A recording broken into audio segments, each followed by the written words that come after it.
Forecasting is the process of making predictions of the future based on historical and current data and analysis of trends. At a high level, there are two approaches to forecasting: quantitative and qualitative. One of the most frequently used quantitative methods is time series analysis. In practice, for most products, you may have a forecast model that can be broken down into 4 types of components. First, the level component, which is the average value in the series. Second, you have the trend, which is the increasing or decreasing value in the series.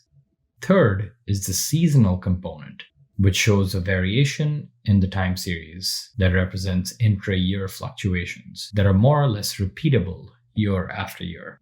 And finally, you have the random or residual component, which represents all the other variations, which are not systematic in nature. There are 2 other terms in forecasting that are relevant to note: the forecast horizon and forecast accuracy. The forecast horizon is the period over which you forecast. You can set this to be as far out in the future as you like. However, it is important to note that the accuracy of the forecast typically decreases dramatically the further out you go. And forecast accuracy is a measure of how close the predicted value is to the actual. So how can we improve forecasts? Well, we can aggregate demand by SKUs, by time, and by location.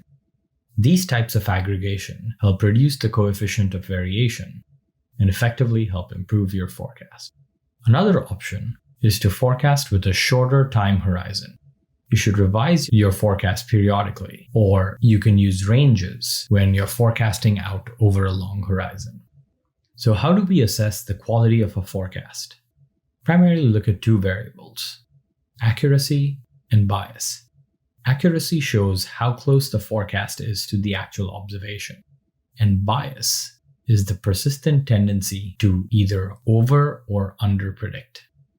Now let's touch briefly on qualitative methods of forecasting. These are typically used when there is little or no historical data to analyze and relies heavily on intuition or expert judgment. They're relevant when forecasting demand for a completely new product or when there is a big change expected, like a new government regulation.